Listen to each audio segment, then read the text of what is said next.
যে রুলগুলো হয়েছে রুলটা স্যার সবিস্তারে বলেছেন এবং ইন্টিরিয়াম অর্ডারও দেওয়া হয়েছে। আমরা আজকে সেই রিট পিটিশনটি শুনানি করেছি প্রাথমিকভাবে।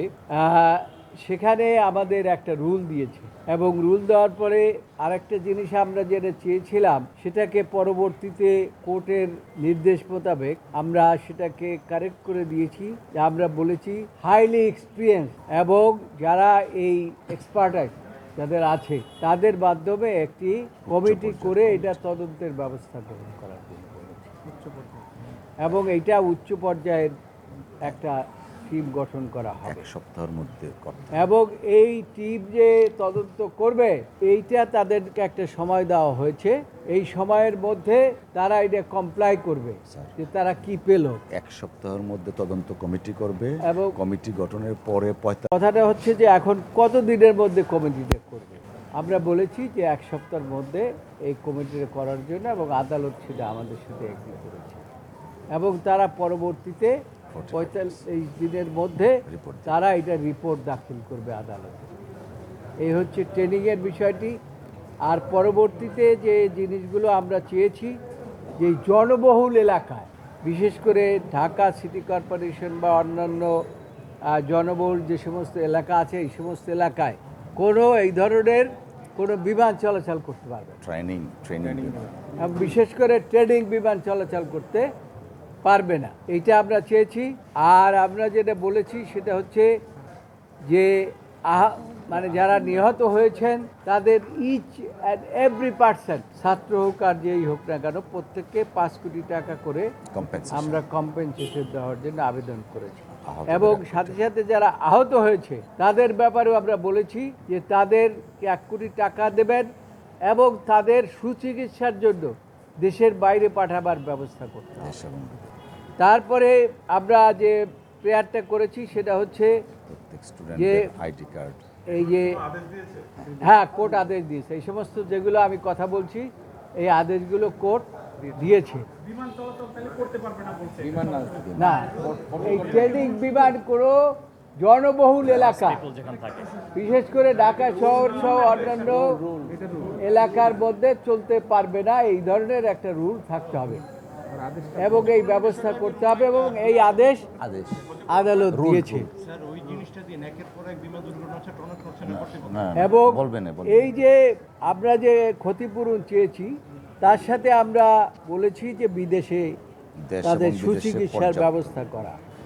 আর আমরা যে আরেকটা প্রেয়ার করেছি সেটা হচ্ছে যে বাচ্চাদের আইডি কার্ড দেওয়া হয় প্রত্যেকটা স্কুলকে, সেই জন্য আমরা শিক্ষা সচিবকে পার্টি করেছি এবং আমরা বলেছি যে প্রত্যেকটা স্কুলে যখন শিশু ভর্তি হবে তার একটা আইডি কার্ড করতে হবে এবং এই তার রক্ত যে কোন গ্রুপের ব্লাড এইটা তাদের ইসের মধ্যে থাকতে হবে ফোন নাম্বার এবং এইটার সাথে সাথে যারা অভিভাবক আছেন তাদেরও এই অভিভাবকদের ফোন নাম্বার থাকতে হবে, তাদের আইডেন্টিফিকেশন থাকতে হবে যাতে কোনো দুর্ঘটনা এইরকম ছাড়াও তো আরেক দুর্ঘটনা ঘটতে পারে যাতে অভিভাবককে তারা দ্রুততম সময়ে কাছাকাছি পেতে পারে স্কুল কর্তৃপক্ষ বলেন বা অন্যান্য কর্তৃপক্ষ বলেন সেটা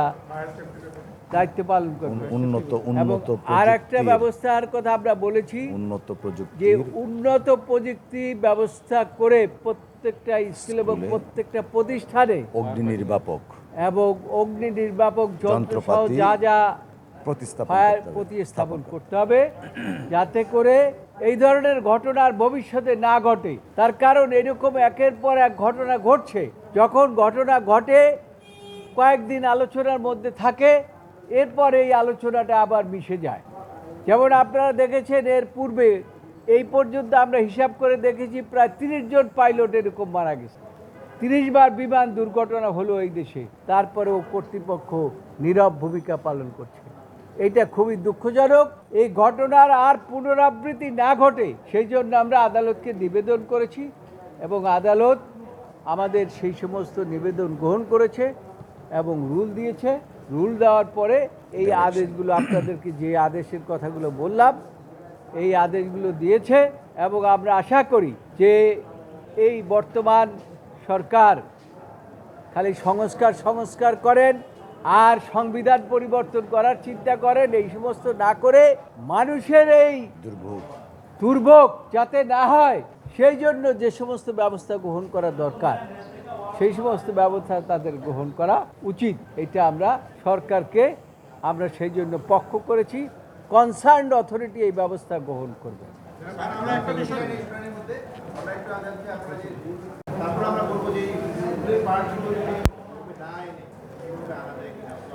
না মানে এই বিষয়টা হচ্ছে কি, আমরা প্রথমেই আমরা আসলে রাষ্ট্রীয়ভাবে আজকে শোক দিবস, পাশাপাশি মহামান্য সুপ্রিম কোর্টের অ্যাপিলেট ডিভিশন আজকে কার্যক্রমের শুরুতেই 1 মিনিট নীরবতা পালন করেছেন। হাইকোর্ট ডিভিশন 1 মিনিট নীরবতা পালন করে দ্বিতীয় হাফে শহীদদের প্রতি শ্রদ্ধা জানিয়ে বসেননি। আমরাও আইনজীবীদের পক্ষ থেকে প্রত্যেক শহীদের আত্মার মাগফিরাত কামনা করছি, পাশাপাশি শোক সন্তপ্ত পরিবারের প্রতি সমবেদনা জ্ঞাপন করছি। দেখুন, এই সমস্ত ঘটনায় রাষ্ট্র কোনো অবস্থাতেই দায় এড়াতে পারে না। গত 34 বছরে 32টা অ্যাক্সিডেন্ট হয়েছে এবং 32টা অ্যাক্সিডেন্টেই 32 জন পাইলট মারা গেছে।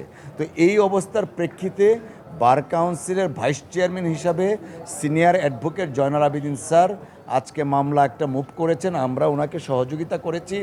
যে রুলগুলো হয়েছে রুলটা স্যার সবিস্তারে বলেছেন এবং ইন্টিরিয়াম অর্ডারও দেওয়া হয়েছে, particularly to constitute a high profile technical expertise committee.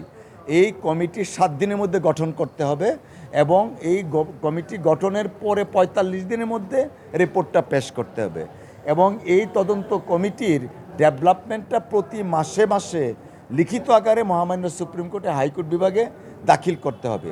আর কম্পেনসেশনের বিষয়টা প্রত্যেক ইন্ডিভিজুয়াল যারা শহীদ হয়েছেন 5 কোটি টাকা, আর যারা আহত আছেন তাদেরকে 1 কোটি টাকা। সবচেয়ে বড় ইম্পর্টেন্ট জিনিস, যারা আহত আছেন চিকিৎসা নিচ্ছেন তাদেরকে দেশে অথবা বিদেশে পর্যাপ্ত এবং উন্নত চিকিৎসা ব্যবস্থা করার জন্য নির্দেশনা এসছে প্রয়োজনীয় সাপেক্ষে।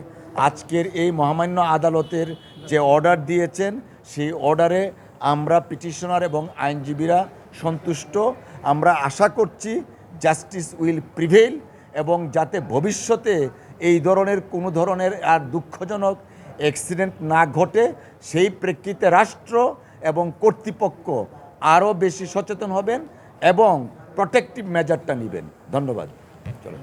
সবচেয়ে আরেকটা কথা বলে দিই, যে আদালতের প্রতি আমরা গ্রেটফুল এই জন্য যে আদালত যে দায়িত্বটি পালন করেছে সেটা হচ্ছে যে guardian of the constitution. Right. এই গার্ডিয়ান অফ দি কনস্টিটিউশনের দায়িত্ব হচ্ছে এগুলো দেখা।